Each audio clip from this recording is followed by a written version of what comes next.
Alright, we back with another video. We're finna react to chillin' scares. Craziest or scariest last moments on earth, bro. I ain't gonna lie, bro.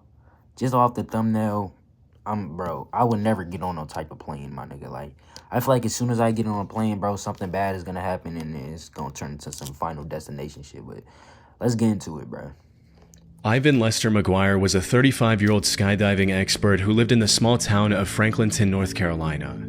He worked as a skydiving cameraman at the now-defunct Franklin County Sports Parachute Center, where his job was to capture photos and videos of clients who wanted their skydive jumps recorded. He'd been doing this...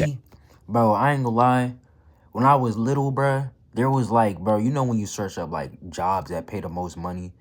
And it would be like, oh, bro, I would do that shit, bro. That shit made me, but hell nah. Like, I know that one, you know the little tall ass things that be in the sky, like the little, I think it's the electrical lines or some shit like that, or the lines that connect to phones and shit, bro. Bro, I would never do no shit like this, bro.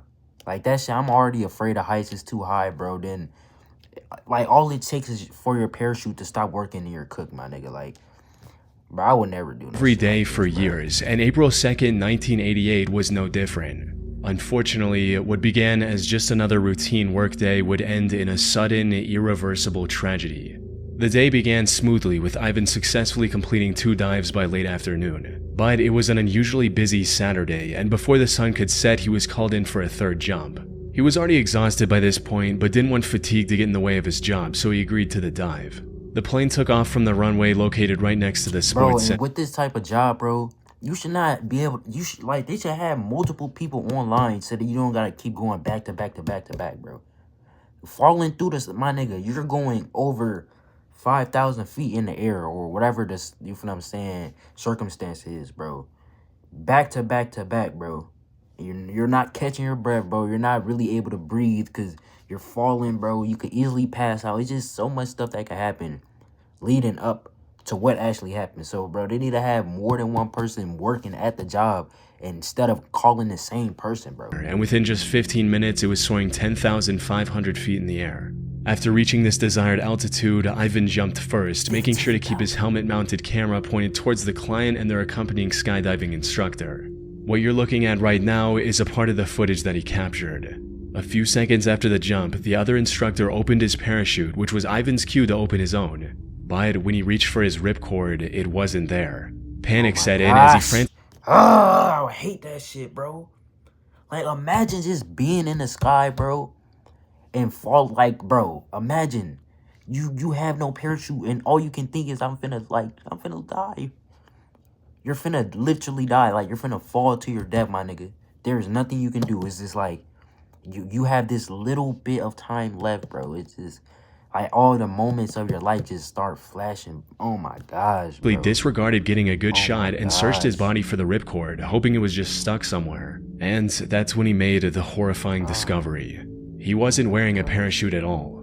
And since the other instructor had already opened his parachute, he couldn't help Ivan in any way either. After realizing his situation, the only words that came out of Ivan's mouth were, "Oh my God, no." The footage then became blurry as Ivan sped up to 150 miles per hour, or over 240 kilometers per hour. He crash-landed in a wooded area near the runway and likely passed away the instant he hit the ground. When rescue workers found his body, his camera equipment and the VHS tape he was recording on were broken into multiple pieces. Fortunately, investigators were able to splice together enough working sections to get a good picture of what happened before he jumped. They were able to rule out both foul play and the possibility that Ivan had intentionally chosen not to wear a parachute. But if that's the case, how could a seasoned expert with over 800 successful skydives under his belt simply forget to put on his parachute? Unfortunately, none of the evidence the investigators were able to gather answered this question. But given his circumstances, a few popular theories have emerged that offer possible explanations for what might have gone wrong. The first of which is that this incident was the result of nothing more than ill-fated complacency. As I mentioned earlier, Ivan had already completed 2 jumps that day and was exhausted before getting on the plane for the 3rd time. Bro, he literally probably was not even mentally there, bro. He probably was just gassed and, you feel what I'm saying? Like, it's, bro, imagine having to go 15,000 feet in the air back to back, my nigga. And then they want you to go a 3rd time, bro. Like, you're probably lightheaded, like, all type of shit, bro. It's no way they expected this nigga to just be normal after that shit. Like, bro, if he actually survived that shit, bro, he should have sued them niggas, bro. Maybe he assumed he was completely geared up, when in reality he was missing the most crucial piece of equipment. However, if he wasn't wearing anything on his shoulders, someone around him would have almost certainly noticed before the jump. Which brings us to the second and more likely possibility. The incident happened because of his camera equipment. You see, unlike today where a tiny action cam is all it takes to film a skydive, back in the 1980s, recording that footage required bulky camera gear that had to be worn in a backpack. There's a chance Ivan and the others around him mistook this camera bag for the parachute and didn't realize the truth until it was too late.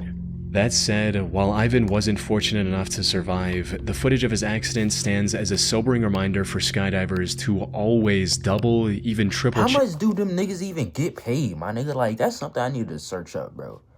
They gotta be getting paid at least $100,000 a year. I don't give a fuck, bro. I don't give a fuck, bro. There's no way. I don't care how much of a professional you are, bro. That should be like one of the top highest paying jobs, bro. Just because anything could easily go bad, like in an instant, bro. Bro, their gear. That shit is sad. And how do you even train to skydive? Like, who even came up with skydiving? There's so many questions, like, how do you practice skydiving and get good at skydiving? Like, just keep going and pull out your parachute? Like, on the 15th of January 2023, Yeti Airlines Flight 691 took off from Kathmandu's Triphuvan International Airport at around 10:30 a.m. It was a domestic flight headed for the Pokhara International Airport, located roughly 124 miles or 200 kilometers west of the takeoff location. Things started off just as everyone hoped, with the plane taking off, climbing, cruising, and even descending without any issues. And as it was about to land at the Pokhara airport, one of the passengers started live streaming on Facebook from within the cabin. This passenger was a 25-year-old Indian man named Sanu Jaiswal. He was an adventurous young man who loved nothing more than exploring new places with his friends and experiencing their beauty firsthand. This time he had traveled to Nepal as a tourist with 3 of his close friends, and after enjoying Kathmandu to its fullest, the 4 of them were headed to Pokhara to experience paragliding. He was excited for the upcoming adventure and wanted to share this moment with his entire social circle, which is why he started streaming. What none of his viewers knew, however, was that this was going to be the last time they would see Sanu alive. Because just a minute after he started streaming, the situation took a terrifying turn as the camera became disoriented and the laughter turned to screaming.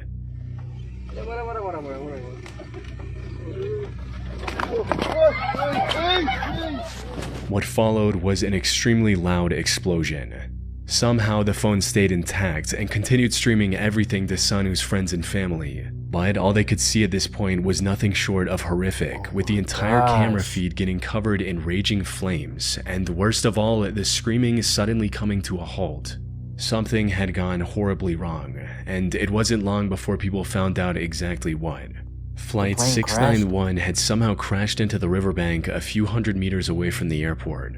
The crash also caused the remaining fuel to ignite. Bro, rest in peace to everybody so far, bro. This shit is just unfortunate, bro. Like, this is why, bro, I don't fuck with planes. Anything that got to do something with the sky, bro, leave that shit to the birds, literally, bro. They should be the only niggas in the sky, bro. Because as soon as something go wrong, the nigga who is the pilot is automatically at fault. I don't care if you was the best pilot in the world, my nigga. You should be paying attention, bro. How you crashing, bro? You should be in the sky. How did you crash into water if you should be miles and miles above the sky, bro? This is what I'm saying, So bro. By the time the rescue workers arrived on the scene, there was nothing left. The crash and the resulting fire had taken the lives of the 4 crew members and the 68 passengers. Sanu was among these casualties, as he unknowingly recorded his own final moments with no idea of the tragedy that was about to unfold. The only silver lining in this accident was that the plane barely missed the populated area right next to the river, which would have likely doubled if not tripled the losses. As for how things went so horribly wrong when the rest of the flight had been relatively smooth, a months-long investigation concluded that it was mostly due to human error. You see, the flight was originally supposed to land on runway 30, but for some unknown reason the pilot requested to land on the indirect runway 12. Now, the See, co-pilot like, when you start switching shit up, too, Anju why you Kanewata was changing under it? training at the Follow time, directions so it's and keep possible me the pilot alive. That's your requested the only goal. alternative route to teach her how to land at an awkward angle. Unfortunately, while the plane was turning, she misinterpreted a command and accidentally switched both engine propellers to the feathered position. This resulted in the engine stalling, the plane losing control, turning over and crashing into the riverbank. Gosh. Put simply, a single unfortunate mistake cost the lives of dozens of people was a and mistake, uprooted the but lives still, of like, hundreds of family members. Rest in peace, bruh. On June 16, 2013, 29-year-old Yevgeny Titov noticed a demolition happening near his work in Lipetsk, Russia. He was on his lunch break and had plenty of time to admire the work being done, so he took out his phone and started recording the demolition. Unfortunately, watching this demolition was about to become the worst decision of his life. Now, I should mention that Yevgeny was being as cautious as he could. He was standing at least twice as far from the building being destroyed as the two men in front of him. Yevgeny was also standing off to the side, since given the demolition method, the debris looked like it was going to fall towards the excavator. Tragically, that is not what happened. As the excavator pulled the wall beyond its tipping point, it didn't detach cleanly and rotated mid-air, sending massive bricks and other debris hurling toward Yevgeny. And while the men standing nearby were nearly missed, Yevgeny wasn't so lucky. He was thrown to the ground by flying debris, with the impact leaving him critically wounded while others rushed over to help. Paramedics were called and rushed him to the hospital. Sadly, it was too late. Yevgeny had suffered multiple complex fractures, damaged organs, and serious brain trauma. He passed away shortly after reaching the hospital, leaving his wife and 3-year-old daughter behind. All because he wanted to watch a building being demolished from what he believed was a safe distance. The company in charge of— See, any situation like this, bro, never think anything is too safe. Like, you can't be too safe, my nigga. You always gotta be on 10 toes, cautious, bro. You gotta get all the way back. Like, bro, don't even be near the area, my nigga. Be as far as possible as you can, because, I mean, I know in this time they probably didn't have all the nice phones, but if, like I'm saying, if somebody today, nigga, they have all type of zoom ins and all of that shit, you could go 0.5, you know what I'm saying? You can, so just, bro, don't try to be in the same area, bro. I wouldn't even advise niggas to be, like, allow the workers to be right next to that shit, bro.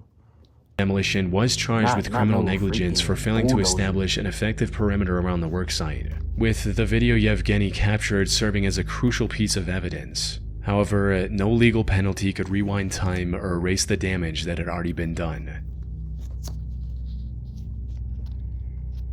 23-year-old Helen Wendy Nyabuto moved from Kenya to Canada on a 10-year study visa when she was just 20 years old. By 2022, she was close to completing her education while also working as a nurse and a personal support worker in the Toronto area. Things were going well for Helen, but things took a tragic turn in August of 2022 when a single accident wiped out everything she had worked so hard to build. She was hired as a personal support worker by someone living in the small town of Chatsworth, Ontario. She decided to rent a room in the only motel in Chatsworth to accommodate this job and started living there. The place wasn't too shabby, but the thing that caught Helen's eye was the motel's outdoor swimming pool. So on August 8, she found enough free time to go for a swim while also live streaming her experience on Facebook. She had the pool all to herself, and it was every bit as peaceful and relaxing as she'd hoped. However, just as she was starting to enjoy swimming, disaster struck. About 10 minutes after getting into the pool, she decided to swim toward the deep end. Unfortunately, just seconds after entering the deep end, she lost control and began drowning. She desperately called for help with the little air she had left. Tragically, there was no one to hear her. After struggling in the water for nearly a minute, Helen lost the fight and passed away just outside the range of her phone's camera, which continued streaming everything live on Facebook. Her last words stating, "Let me enjoy some water," took on a much darker meaning as her live viewers waited for someone to notice Helen. However, she remained unnoticed for nearly 3 hours until 2 other guests finally arrived at the pool and made the heartbreaking discovery while the live stream was still going. But these guests couldn't even believe what they were looking at first. Why is there just a dead person in the line? I know, that scared the shit out of got it. I think it's a poodle or something. Nigga, what do you mean that scared you, my nigga? When you got in, you just casually just still there. You didn't even say nothing, bro. You didn't call nobody. You didn't even try to really look. You said you got it and you think it's a pool noodle, my nigga. That is a person. That looks so realistic. I know. I got in and I was like, is it somebody? Walk over there. Just walk over there. Like, what if it's actually somebody dead? Nigga, it is. That looks way too real. They eventually realized the truth and immediately contacted the motel management. By the time someone checked on Helen, she was long gone. The live stream helped prove that this was nothing more than a terrible accident, though that did little to soften the blow for her family. As her father stated, "I watched the video, I cried, it's terrible." What made the tragedy even more devastating was that Helen was the sole breadwinner for her family. Without her, they couldn't even afford to bring her body home to Kenya. Fortunately, when the story made headlines, the internet came together and raised over 66,000 Canadian dollars to cover her funeral expenses and help her family in their time of need, giving a somewhat bright ending amongst an absolutely tragic situation. Armin Schmieder was a 28-year-old Italian man with a love for extreme sports. He originally started with skydiving and performed countless jumps across Europe. But as time went on, he started getting bored of skydiving and wanted to try something even more extreme. So, sometime in 2015, he switched from skydiving to wingsuit base jumping. Learning a brand new sport, especially one as dangerous as wingsuit base jumping, was quite risky. But Armin managed to pull through and became quite proficient at it in just 1 year. What he didn't know, however, was that his luck was about to run out. On the 26th of August 2016, Armin climbed to the summit of Mount Kangersteg in the Swiss Alps. On this day, he wanted to livestream his adventure, which started with him putting on the equipment and getting ready for the jump. But since he didn't have any streaming-capable action camera or a secure mount for his phone, he came up with an alternative solution, where once he was fully geared up, he told his viewers, "Today you fly with me," and put the phone in his pocket. See? Bro, any situation like this, bro, do not come up with no alternative that should not have been done, bro. You feel what I'm saying? Like, if some shit is not working out, bro, especially in this type of situation where you finna be in the sky, bro, just leave it alone, bro. The same way you got here is the same way you can get there in a later time, bro. You can come and collect that shit, bro. You could have left the camera. I'm not saying that it's his fault, like, but still. Like, leave that shit there, bro. That camera is not worth your life, bro. All his viewers could see now was the darkness inside of his pocket, with some light bleeding through the fabric. But the audio was still clear enough to understand what was going on, like Armin counting down and making the jump. 2, 1. I feel like the camera is gonna weigh him down. Things seemed to be going as expected. However, about 20 seconds after he made the jump, his phone captured the sounds of Armin screaming, crashing into the mountainside, and rapidly rolling down the steep terrain.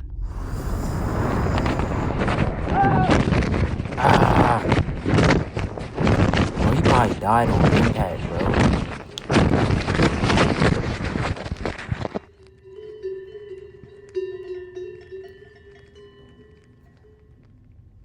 The fall ended with Armin landing in the middle of a cow pasture, now being completely silent. His viewers quickly contacted the authorities, who spent the next few hours looking for him.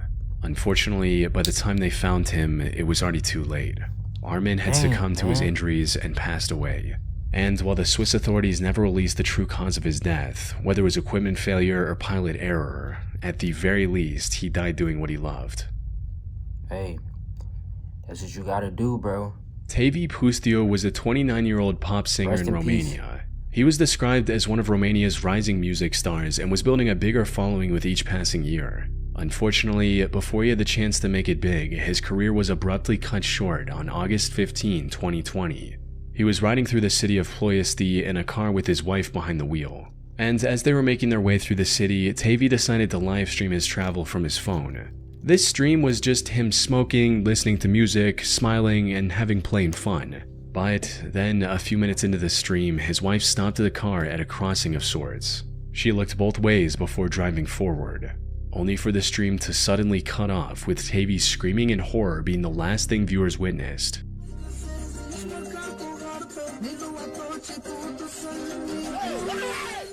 As it turned out, the two were crossing a railway line, and while his wife did look both ways, she somehow missed the train barreling towards them. By the time they noticed, it was already too late.